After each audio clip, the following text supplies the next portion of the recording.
देखिए, सुरक्षा के लिहाज से गौमाता को किस तरह से लॉक करके रखा जाता है ताकि उनको सर्दी ना लगे, उनको बचाने की पुरजोर कोशिश की जाती है।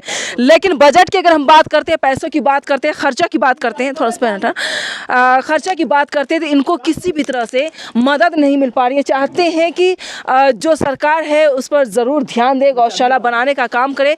और बार बार ये इल्ज़ाम लगाया जा रहा है कि एनटीपीसी की वजह से ये गौशाला टूट गई है। आपको मैं दिखाऊंगी, कई हजार लोग बेबस हो चुके हैं। जोशी मठ की जनता धंस रही है, यानी उनका पूरा परिवार, घर, सब कुछ खत्म होने वाला है, खत्म के कगार पर है। लेकिन सरकार के पास कोई जवाब नहीं है कि कितने दिन होटल में रखा जाएगा, क्या किस तरह से रखा जाएगा। लेकिन गौशाला की अगर हम बात करते हैं, गौशाला भी दरक गई है। चारों तरफ ये देख रहे हैं, ये दीवारें टूट चुकी हैं और गौमाता को रखना बहुत मुश्किल हो चला है। लेकिन हिम्मत को सलाम करते हैं इनका कि किस तरह से इस बेबसी के आलम में भी गौशाला टूट गई है, इसके बावजूद टीन शेड दे करके गौमाता को सुरक्षित रखे हुए हैं। ये देखें, बहुत मुश्किल हो चला इनके लिए तो। लेकिन ये देखें, घास, एक दिन का जो खर्च है 40 गायों पर कम से कम 3 से 4 हज़ार रुपये पड़ रहा है, सिर्फ घास खिला पा रहे हैं। इसके अलावा इनको कोई भी चीज़ें नहीं खिलाई जा सकती क्योंकि पैसे नहीं हैं। और जैसे अनाज भी खिलाना चाहिए, गाय को अनाज भी खिलाया जाता है, लेकिन वो सब कुछ इनके पास नहीं है। पैसों की दिक्कत तो साफ देखी जा रही है।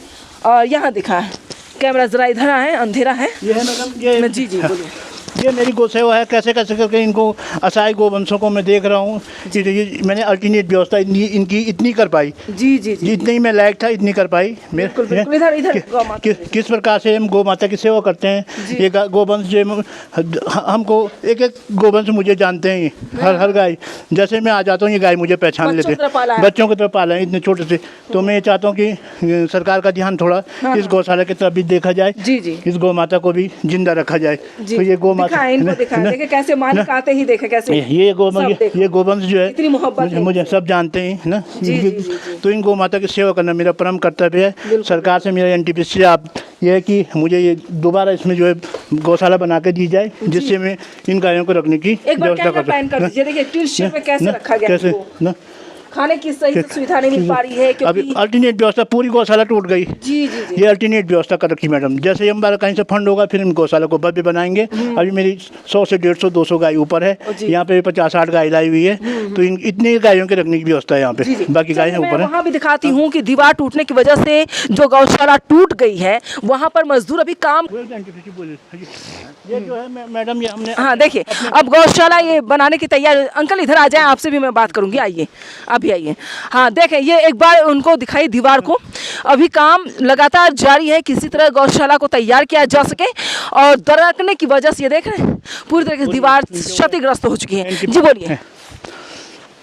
ये जी मैडम ये देखिए, अब ये दीवार आप देख रहे हैं। इस दीवार की दरकने से नीचे का जो हमारा गौ सेवा का बेसमेंट था, पूरा ध्वस्त हो गया था।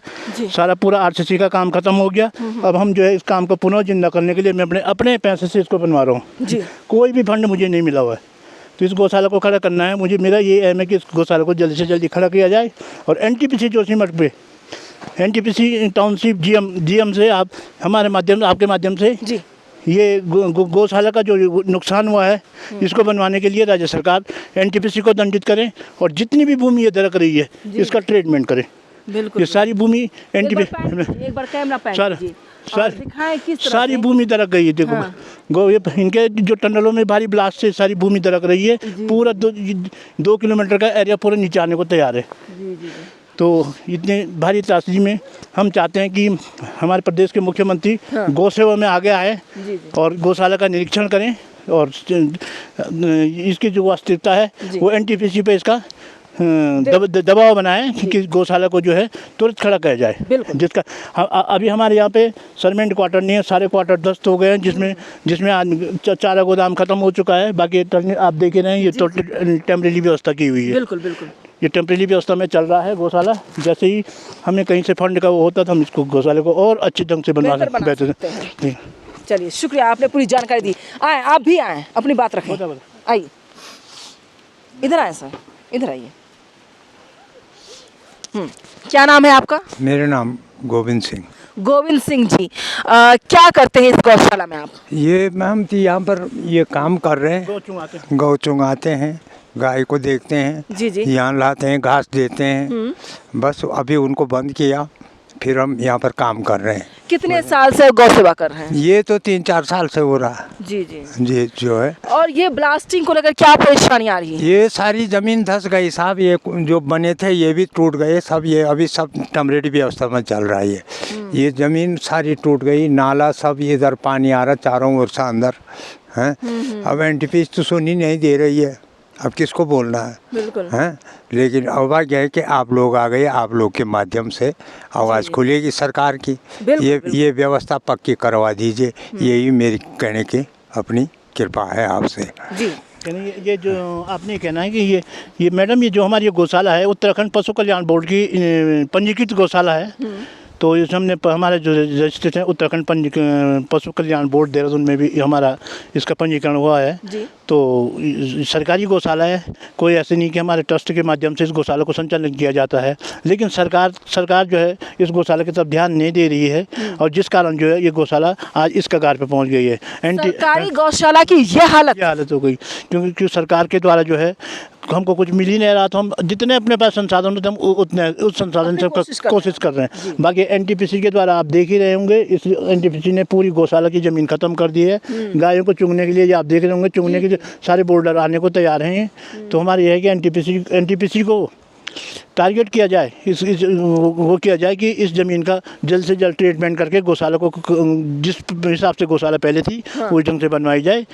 तो हमारी आपके चैनल के माध्यम से यह है कि हमारा डीएम हमारे सीएम को आप इस अवगत कराया जाए और जो हमारी राष्ट्रीय पार्टी पीएमओ तक भी हमारी बात पहुँचाई जाए ताकि गौशाला के तरफ लोगों का भी रुझान हो। ये चमोली डिस्ट्रिक्ट चमोली की पहली गौशाला है। चमोली डिस्ट्रिक्ट में कोई आज तक गौशाला नहीं है। ये गौशाला हम खुद अपने उस पर चला रहे हैं। जो सीमेंट में इतनी महंगी ज़मीन है, कहीं पे आधा नाली ज़मीन नहीं ले सकते हम, कम से कम ये 50 नाली ज़मीन में गौशाला का निर्माण हो रखा है। तो इतनी महंगी ज़मीन में हम गौशाला को चला रहे हैं, लेकिन ये कंपनी के द्वारा जो है इस भारी भू सलगाव के कारण भारी इनका जो विस्फोटक टनलों में यूज की वजह से आज जो है हमारी ज़मीनों में सिंकिंग का दौर लग गया है।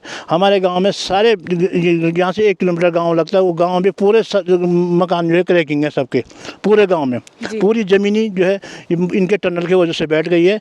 ये 520 मेगावाट की बिजली अपनी दिल्ली में बनाए, कहाँ से आ गई ये कंपनी? हमारे पूरे यहाँ ऊपर काश्तकारी भूमि थी, सारी काश्तकारी भूमि भी ख़त्म हो गई इनके वजह से। पूरा टाउनशिप बना दिया है, उसके नीचे टनल आ रही है, नाला बना दिया, नाले ने भी पूरा सिंकिंग जोन से पूरा वो कर दिया। तो मैं अध्यक्ष देवभूमि गौ सेवा सदन जोशीमठ आपको ये आपके चैनल के माध्यम से सरकार के एक बार ध्यान आकर्षण करना चाह रहा हूँ कि इस गौशाले पर ध्यान दिया जाए। इस गौ माता बद्रीनाथ जोशीमठ का पहला पड़ाव है और बद्रीनाथ जाने वाले सारे यात्री जो है जोशीमठ होकर ही जाते हैं। तो गौशाला होने के कारण यहाँ पे एक्सीडेंट नहीं होते हैं, गायें रोड पे नहीं रहती है, जिसमें हम कभी भी गायों को रोड पे नहीं जाने देते हैं ताकि कोई भी गाय जो है रोड एक्सीडेंट के उसमें ना आए। सारी गौ माता की सेवा हम खुद करते हैं, अपनी व्यवस्था पर अपने पैसे से कर रहे हैं। किसी से ना हमने अभी तक कोई चंदा लिया ना कुछ, हम अपने दम से पूरी गौ माता की सेवा कर रहे हैं।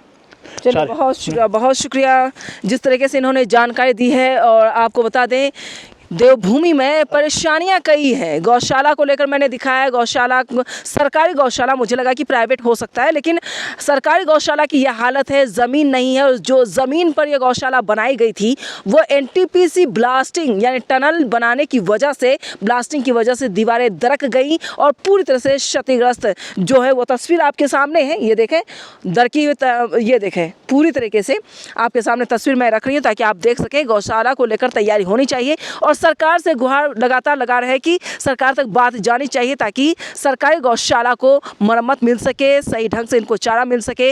40 से 50 गौ माता जो है अभी है और 100 से ज़्यादा जो गाय हैं उसको अलग जगह पर रखा गया है, क्योंकि अभी वो कैपेसिटी यहाँ पर नहीं है।